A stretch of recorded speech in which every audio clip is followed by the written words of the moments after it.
Bhaskar's area YouTube ఛానల్కు స్వాగతం.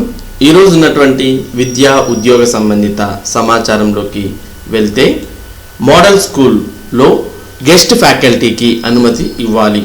Model schools progressive teachers association రాష్ట్ర వ్యాప్తంగా ఉన్న 164 ఏపీ మోడల్ స్కూళ్లలో ఖాళీగా ఉన్న టీజీటీ, పీజీటీ ఉపాధ్యాయుల స్థానంలో సబ్జెక్టులు బోధించడానికి గెస్ట్ ఫ్యాకల్టీ నియామకానికి ప్రభుత్వం రెన్యువల్ ఉత్తర్వులు విడుదల చేయాలని model schools progressive teachers association రాష్ట్ర అధ్యక్ష ప్రధాన కార్యదర్శులు కోమటిరెడ్డి శివశంకర్ రెడ్డి, జి చంద్రశేఖర్ ఆదివారం ఒక ప్రకటనలో డిమాండ్ చేశారు.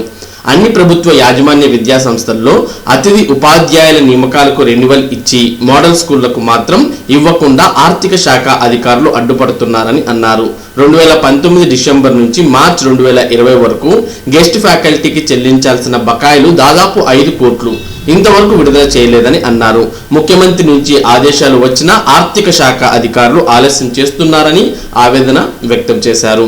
మరి మోడల్ స్కూల్స్ లో ఉన్నటువంటి గెస్ట్ ఫ్యాకల్టీకి అనుమతి ఇవ్వకపోవడంతో మరి మోడల్ స్కూళ్లలో ఇంటర్మీడియట్ మరియు 9, 10, 6 నుంచి 8 వరకు తరగతుల విద్యార్థుల యొక్క విద్య అనేది కుంటుపడడం జరుగుతోంది. వెంటనే ప్రభుత్వం మోడల్ స్కూళ్లలో ఉన్నటువంటి గెస్ట్ ఫ్యాకల్టీకి అనుమతి ఇచ్చి అలాగే వారి యొక్క బకాయిలను కూడా వెంటనే చెల్లించాలి అంటూ ఇక్కడ మనకి ప్రోగ్రెసివ్ టీచర్స్ అసోసియేషన్ కోరడాన్ని మనం చూడవచ్చు.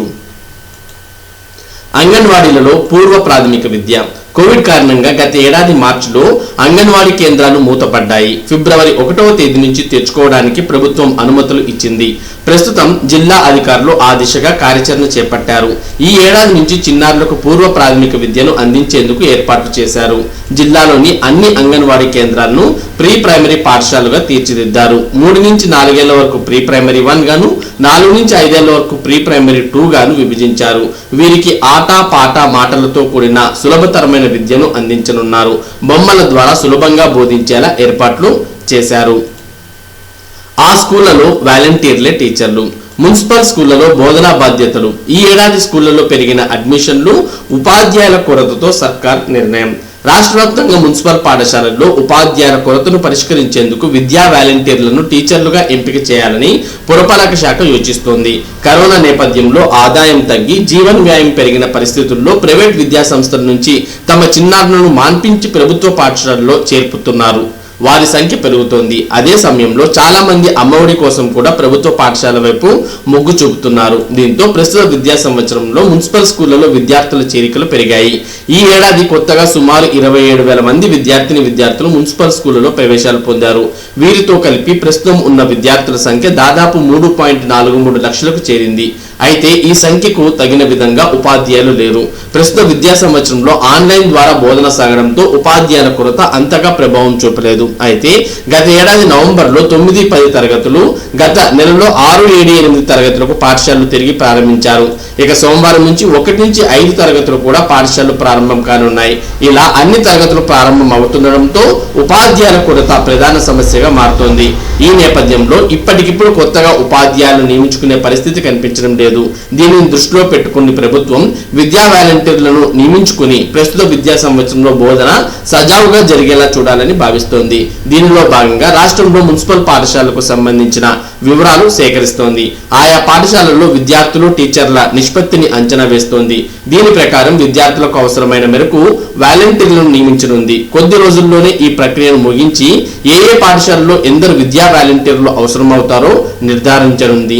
అనంతరం వారి భర్తీకి సంబంధించిన విధి విధానాలను ఖరారు చేయనుంది. మరి రాష్ట్ర వ్యాప్తంగా ఖాళీగా ఉన్నటువంటి ఉపాధ్యాయుల స్థానాల్లో మరి మున్సిపల్ స్కూళ్లలో వాలంటీర్లను తీసుకోవాలని ప్రభుత్వం ఆలోచిస్తున్న విషయాన్ని మనం ఇక్కడ గమనించవచ్చు. కాబట్టి ఎవరైతే నిరుద్యోగ ఉపాధ్యాయ అభ్యర్థులు ఉన్నారో అటువంటి వారికి ఇది కొంతవరకు ప్రయోజనం చేకూరుతుంది అనే విషయాన్ని కూడా మనం చూడవచ్చు. ఆంగ్ల బడిగా అంగన్వాడీ కేంద్రాలు. ఇంగ్లీష్ బోధనే లక్ష్యంగా ప్రీ ప్రైమరీ స్కూళ్లు. చిన్నారుల్లో మనోవికాసం పెంపొందించేలా పాఠ్యాంశాలు. నేటి నుంచి అమలుకు సన్నాహాలు. కసరత్తు చేస్తున్న ICDS అధికారులు. ప్రాథమిక దశలోనే విద్యార్థులకు ఇంగ్లీష్ మీడియంలో చదువు అందించేందుకు ప్రభుత్వం సంకల్పించింది. అందులో భాగంగా అంగన్వాడీ కేంద్రాలలో సమూల మార్పులకు శ్రీకారం చుట్టింది. ఈ క్రమంలో అంగన్వాడీ కేంద్రాలను ప్రీ ప్రైమరీ స్కూళ్లుగా తీర్చిదిద్దుతోంది. ఇందుకోసం ICDS అధికారులు ముమ్మరంగా సన్నాహాలు చేస్తున్నారు. దీంతో తమ పిల్లలు ఇంగ్లీష్ మీడియంలో చదవాలన్న తల్లిదండ్రుల ఆకాంక్షను సొమ్ము చేసుకుంటున్న ప్రైవేట్ కార్పొరేట్ పాఠశాలకు ఇకపై ముగుతాడు పడనుంది. వైఎస్ఆర్ ప్రీ ప్రైమరీ స్కూళ్ల ద్వారా చిన్నారులకు ప్రాథమిక దశలోనే ఆటపాటలతో కూడిన సరికొత్త పాఠ్యాంశాలను ఆంగ్లంలో బోధించేందుకు సర్వం సిద్ధం చేశారు. విద్యార్థులకు అత్యుత్తమ బోధన అందించేందుకు అంగన్వాడీ కార్యకర్తలకు పూర్తి స్థాయిలో శిక్షణ ఇచ్చారు. నేటి నుంచి కరోనా వ్యాక్సిన్ ప్రక్రియ జరుగుతున్న నేపథ్యంలో అంగన్వాడీ కేంద్రాలను సైతం తెరిచేందుకు రాష్ట్ర ప్రభుత్వం అనుమతులు ఇచ్చింది. ఈ క్రమంలో ఫిబ్రవరి 1 నుంచి ప్రీ ప్రైమరీ స్కూళ్లకు అవసరమైన సామగ్రి సమకూరుస్తున్నారు. చిన్నారుల్లో సృజనాత్మకతను పెంపొందించేలా పాఠ్యాంశాలను, పరికరాలను state council of education research and training సహకారంతో రూపొందిస్తున్నారు. సంపూర్ణ పోషణలో పౌష్టికాహారం. అంగన్వాడీ కేంద్రాల్లో చిన్నారులకు పౌష్టికాహారంతో పాటు అత్యుత్తమ విద్యను అందించాలని ప్రభుత్వం నిర్ణయించింది. అలాగే అంగన్వాడీ టీచర్లకు శిక్షణ ఇవ్వడం వల్ల వారిలో వృత్తి నైపుణ్యాలు మరింత మెరుగుపడడంతో పాటు బోధనోపకరణాల పరికరాలను పిల్లలకు చూపించేందుకు సిద్ధం చేశారు. అలాగే వైఎస్ఆర్ సంపూర్ణ పోషణ పథకం ద్వారా పూర్తి స్థాయిలో పౌష్టికాహారం అందించనున్నారు. ఏర్పాట్లు పూర్తి. అంగన్వాడీ కేంద్రాలను ఫిబ్రవరి 1 నుంచి తిరిగి ప్రారంభించాలని ప్రభుత్వం నిర్ణయించింది. అందుకు అనుగుణంగా ఏర్పాట్లు చేశాం. ఉదయం 9 నుంచి మధ్యాహ్నం 1 గంట వరకు కేంద్రాలు పనిచేసేలా ఆదేశాలు జారీ చేశాం. ప్రభుత్వ లక్ష్యం నెరవేరేందుకు అన్ని చర్యలు తీసుకుంటున్నాం అంటూ ఐసిడిఎస్ పీడీ పద్మజ కడప నుంచి తెలియజేయడం జరిగింది. బడి రెడీ. నేటి నుంచి ప్రైమరీ స్కూళ్లు నాన్ కంటైన్మెంట్ జోన్లలోని స్కూళ్లను మాత్రమే తెరవాలి. కోవిడ్ నిబంధనలు తప్పనిసరిగా పాటించాలి. విద్యార్థుల 6 అడుగుల మేర భౌతిక దూరం పాటించాలి. రోజు విడిచి రోజు ర్యాండమ్ వైద్య పరీక్షలు నిర్వహించాలి. పెన్నులు, పెన్సిళ్లు, వాటర్ బాటిళ్లు ఒకరివి మరొకరు వాడరాదు. సెక్షన్ కు 16 మందిని మాత్రమే అనుమతించాలి. రాష్ట్రంలోని ప్రాథమిక పాఠశాలలు సహా అన్ని పాఠశాలలు ఫిబ్రవరి 1 నుంచి పూర్తి స్థాయిలో పనిచేయనున్నాయి. కోవిడ్ నిబంధనలు పాటిస్తూ 1 నుంచి 5వ తరగతి వరకు ప్రాథమిక పాఠశాలల్లో సోమవారం నుంచి తరగతులు నిర్వహించనున్నారు. ఈ మేరకు పాఠశాల విద్యాశాఖ అన్ని జిల్లాల అధికారులకు ఆదేశాలు జారీ చేసింది. రాష్ట్రంలో 9 నుంచి 12 తరగతులు నవంబర్ 2 నుంచి, అనంతరం 7, 8 తరగతులు నిర్వహిస్తూ వచ్చిన ప్రభుత్వం సంక్రాంతి సెలవుల తర్వాత 6వ తరగతి విద్యార్థులకు ప్రారంభించిన సంగతి తెలిసిందే. ఈ నేపథ్యంలో ఎలిమెంటరీ స్కూల్లోని 1 నుంచి 5వ తరగతి విద్యార్థులకు కూడా సోమవారం నుంచి తరగతులు ప్రారంభం కానున్నాయి. ప్రాథమికోన్నత పాఠశాలల తరగతుల నిర్వహణకు సంబంధించిన టైం టేబుల్ ను రాష్ట్ర విద్యా పరిశోధన శిక్షణ మండలి విడుదల చేసింది. ఎలిమెంటరీ స్కూళ్లలో 1, 2, 3, 4, 5 తరగతుల విద్యార్థులకు ఉదయం 9 నుంచి 3:45 గంటల వరకు తరగతులు ఉంటాయి. విరామాలు, ఆనంద వేదిక కార్యక్రమాలు సహా మొత్తం 7 పీరియడ్లు నిర్వహిస్తారు. ప్రాథమికోన్నత పాఠశాలల్లోని 1 నుంచి 5 తరగతుల విద్యార్థులకు 9 నుంచి 3:45 వరకు, అలాగే 6 నుంచి 8 తరగతుల విద్యార్థులకు 9 నుంచి 4:10 వరకు తరగతులు నిర్వహించేలా టైం టేబుల్ ను ప్రకటించారు. ఒకరి వస్తువులు ఇంకొకరు వాడకుండా చూడాలి. అలాగే మరి స్కూళ్లలో ఉన్నటువంటి విద్యార్థులు పాటించాల్సిన విధి విధానాలను కూడా ప్రకటించడం జరిగింది. కోట్లాది మంది పిల్లలకు మధ్యాహ్న భోజనమే జీవనాధారం. పాఠశాలలు తెరిచిన వెంటనే పథకాన్ని పునఃప్రారంభించాలి. భారత్ కు WHO పిలుపు. దేశంలో కోట్లాది మంది చిన్నారులకు మధ్యాహ్న భోజన పథకం జీవనాధారంగా ఉంటోందని ఐక్యరాజ్యసమితి ఆహార సంస్థ పేర్కొంది. కోవిడ్ నేపథ్యంలో మూతపడిన పాఠశాలను పునఃప్రారంభించిన వెంటనే మధ్యాహ్న భోజన పథకాన్ని కూడా తప్పనిసరిగా అమలు చేయాలి. ప్రపంచ ఆహార కార్యక్రమం WHO భారత సంచాలకులు బిసో పరుజులి ఆదివారం ఒక ప్రకటనలో పేర్కొన్నారు. మధ్యాహ్న భోజన పథకంపై దేశవ్యాప్తంగా సుమారు 10 కోట్ల మంది పాఠశాల విద్యార్థులు ఆధారపడి ఉన్నారని పరుజులి తెలిపారు. ఈ పథకం విద్యార్థుల ఆహార భద్రతకు, వారికి పోషకాహారం అందించడానికి ఉపయోగపడుతుందని చెప్పారు. కోవిడ్ నిబంధనలతో ఈ పథకానికి అంతరాయం కలిగించడం విద్యార్థులపై దీర్ఘకాలిక ప్రతికూల ప్రభావం పడుతుందని ఐరాస అధ్యయనంలో తేలిందని పరుజులి తెలిపారు. ముఖ్యంగా బాలికల పాఠశాలకు దూరంగా ఉండడం లేదా మధ్యలోనే చదువు ఆపివేయడం వంటి ఆందోళనకర పరిస్థితులకు దారితీస్తుందని తెలిపారు. లాక్డౌన్ సమయంలో విద్యార్థులు అనుభవించిన పేదరికాన్ని పరిష్కరించడానికి మధ్యాహ్న భోజన పథకం సహాయపడుతుందని అన్నారు. అలాగే తల్లిదండ్రులు తమ పిల్లల్ని, ముఖ్యంగా బాలికల్ని పాఠశాలకు తిరిగి పంపించడానికి ఈ పథకం ప్రోత్సాహం ఇస్తుందని తెలిపారు. కోవిడ్-19 నిబంధనలతో గత ఏడాది మార్చి నుంచి దేశవ్యాప్తంగా మూసివేసిన పాఠశాలను కొన్ని రాష్ట్రాల్లో ఇప్పుడిప్పుడే పునఃప్రారంభిస్తున్నారు.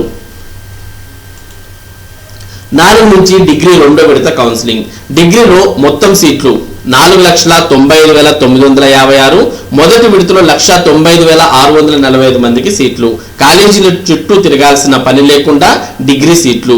జిల్లాల వారీగా కాలేజీల్లో ఉన్న సీట్లు, మొదటి విడత కౌన్సిలింగ్ లో భర్తీ అయిన సీట్లు. మెరిట్ రిజర్వేషన్ల ప్రతిపాదికన సమాన అవకాశం. రాష్ట్ర ప్రభుత్వం తొలిసారిగా డిగ్రీ కోర్సుల్లో సీట్ల భర్తీకి అమల్లోకి తెచ్చిన ఆన్లైన్ విధానం విద్యార్థులకు ఉపయుక్తంగా మారింది. తొలి విడత కౌన్సిలింగ్ పూర్తి కావడంతో ఉన్నత విద్యా మండలి ఈ నెల 4వ తేదీ నుంచి 2వ విడత కౌన్సిలింగ్ నిర్వహించనుంది. ఆన్లైన్ విధానంతో విద్యార్థులకు మెరిట్ ఉంటే తాము కోరుకున్న కాలేజీలో కోర్సులో సీటు పొందే అవకాశం దక్కింది. అడిగినంత డబ్బు ఇవ్వజూపితే రిజర్వ్ వర్గాలకు గతంలో ప్రముఖ ప్రైవేట్ కాలేజీల్లో చదివేందుకు అవకాశం దక్కేది కానీ ఇప్పుడు రిజర్వేషన్ల ప్రకారం సీట్లు భర్తీ చేస్తుండటంతో ఆయా వర్గాల వారికి సీట్లు దక్కుతున్నాయి. విద్యార్థులు గతంలో డిగ్రీ కోర్సుల్లో ప్రవేశాలకు కాలేజీల చుట్టూ తిరగాల్సి వచ్చేది. ఇప్పుడు ఇంట్లో కూర్చొనే లేదంటే దగ్గరలోని ఇంటర్నెట్ సెంటర్కు వెళ్లి ఆన్లైన్లో తమకు నచ్చిన కాలేజీల్లో నచ్చిన కోర్సుల్లో సీటు కోసం ఆప్షన్ ఇచ్చి సీటు పొందుతున్నారు. విద్యార్థులకు అందుబాటులో కాలేజీల సమాచారం. రాష్ట్రంలోని 10 యూనివర్సిటీల పరిధిలో ప్రభుత్వ, ప్రైవేట్, ఎయిడెడ్, ప్రైవేట్ అన్ఎయిడెడ్ మొత్తం 1301 కాలేజీల్లో వివిధ కోర్సులకు సంబంధించి 4,95,956 సీట్లున్నాయి. కాలేజీలో ఉన్న కోర్సులు, సదుపాయాలు, ల్యాబ్లు, లెక్చరర్లు, న్యాక్ గుర్తింపు వంటి అన్ని వివరాలను ఉన్నత విద్యా మండలి వెబ్ కౌన్సిలింగ్ కోసం ఏర్పాటు చేసిన https://oamdc.ap.gov.in వెబ్సైట్లో జిల్లాల వారీగా ఉంచింది. ఈ వివరాలు పరిశీలించిన విద్యార్థులు తమ ప్రాధాన్యం ప్రకారం ఆప్షన్లు ఇచ్చారు.